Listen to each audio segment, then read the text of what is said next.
మైక్రోబియం ఒకవేళ కానీ సరిగ్గా బాడీలో లేకపోతే వేరియస్ ఎలర్జీస్ వస్తాయి అని చెప్పి అంటారు కదా.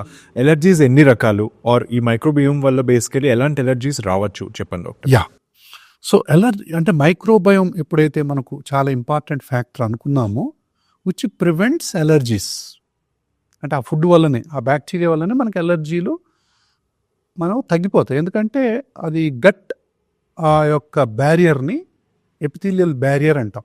సో టైట్ జంక్షన్స్ ఉంటాయి కాబట్టి ఏది పడితే అది ఎంటర్ అవ్వదు మన సిస్టంలోకి.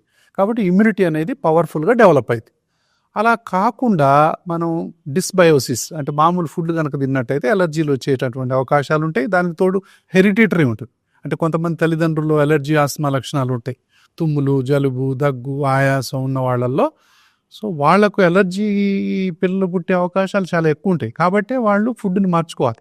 ఓకే. తర్వాత పొరపాటున ఇక పిల్లలు ఇది ఎలర్జీతోనే వచ్చారనుకోండి, సో వాళ్ళకి ఏ రకాల ఎలర్జీస్ మెల్లమెల్లగా వస్తుంటాయి. సో ఫస్ట్ ఏంటి అంటే చర్మం మీద ర్యాష్లు కనపడవచ్చు, హైవ్స్ అంటాం, అర్టికేరియల్, దురదలు, ఎగ్జీమా అంటాం, ఇన్ఫాంటైల్ ఎగ్జీమా, ముఖ్యంగా ఈ బుగ్గల మీద వస్తుంది, ఇక్కడ వస్తుంది.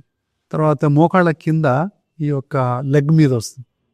సో అక్కడక్కడ మనకు ఎక్స్టెన్సార్ ఫేసెస్లో మెల్లమెల్లగా ఎగ్జీమా అని కనపడుతుంది, ర్యాష్ లాగా. ఓకే. ఇట్లా ఇట్లా గోకుతూ ఉంటారు పిల్లలు, ఇలా గోకుతూ ఉంటారు, ర్యాషెస్ వస్తుంటాయి. ఇది మొదటి గుర్తు. ఇలాంటి పిల్లలు ఫ్యూచర్లో ఆస్తమా రావచ్చు అని అర్థం.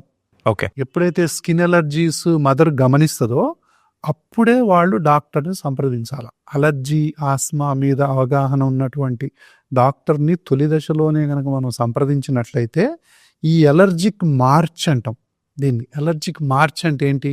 ఒక ఎలర్జీ అనేది 3-4 ఎలర్జీలకు దారితీస్తుంది. ఇప్పుడు మనం స్కిన్ ఎలర్జీ చెప్పుకున్నాం. ఈ ఎలర్జీ వల్ల మెల్లగా ముక్కులో ఎలర్జీ మొదలైంది, తర్వాత కళ్ళల్లో ఎలర్జీ మొదలైంది. అంటే ఇది కంజంక్టివైటిస్ అంటాం. రెడ్గా ఉంటాయి, దురదలు ఉంటాయి, ఈకుతూ ఉంటారు, నీళ్ళు కారుతూ ఉంటాయి. ముక్కులో ఎలర్జీ అంటే ముక్కులు కారుతూ ఉంటాయి, దురద పెడుతుంది. ఇది ముక్కులో ఎలర్జీ. స్కిన్ ఎలర్జీ మెల్లగా ఈ ముక్కులో ఎలర్జీ సైనస్లో పోతుంది. ఓకే. ఈ ముక్కులో ఎలర్జీ ఎడినాయిడ్స్ పోతుంది. ఇదే టాన్సిల్స్ మీది పోతుంది. ఇదే మెల్లమెల్లగా కిందికి వచ్చి ఆస్తమాగా మారుతుంది. ఈ ఎలర్జీలే మళ్ళీ ఫుడ్లో పోతే గ్యాస్ట్రో ఇంటెస్టైనల్ ఎలర్జీ అంటాం. అంటే వామిటింగ్స్ అవుతాయి, డయేరియా ఉంటుంది, ఊకే కడుపు నొప్పి ఉంటుంది, ఏడుస్తుంటారు. ఎందుకు ఏడుస్తారో అర్థం కాదు. కొన్ని మనకు నాన్ స్పెసిఫిక్ సిమ్టమ్స్ ఉంటాయి. ఇరిటబుల్ ఉంటారు, ఎందుకు ఏడుస్తారో అర్థం కాదు. కొంతమంది పిల్లలు చెవు నొప్పి ఉండొచ్చు. ఎప్పుడైతే ముక్కు బ్లాక్ అయిద్దో చెవులో నొప్పి వచ్చే అవకాశాలు ఉంటాయి. సో ఇవన్నీ అప్పుడు ఏం చేయాలంటే తల్లికి ఉందా ఎలర్జీ, తండ్రికి ఉందా, తల్లి వైపు వాళ్ళకుందా, తండ్రి వైపు వాళ్ళకుందా తెలుసుకొని, ఓహో మన బేబీకి ఎలర్జీలు మొదలవుతున్నాయి, అట్లాంటప్పుడు మనం ఫుడ్ని చాలా జాగ్రత్తగా ఇవ్వాల్సిన అవసరం ఉంది. ఇండోర్ పొల్యూషన్, అగరబత్తీలు వేయటం, పర్ఫ్యూమ్స్ వాడటం చిన్న చిన్న పిల్లలకి, తర్వాత 5-6 అగరబత్తీలు వెలిగించటం, బయట వెలిగించుకోవాలా, లోపల వెలిగించుకో. అంటే ఇండోర్ పొల్యూషన్ ఉండకూడదు. యాంటీబయాటిక్ మాటి వేయటం, ప్రతి జలుబుకు యాంటీబయాటిక్ వేయటం వేయకూడదు.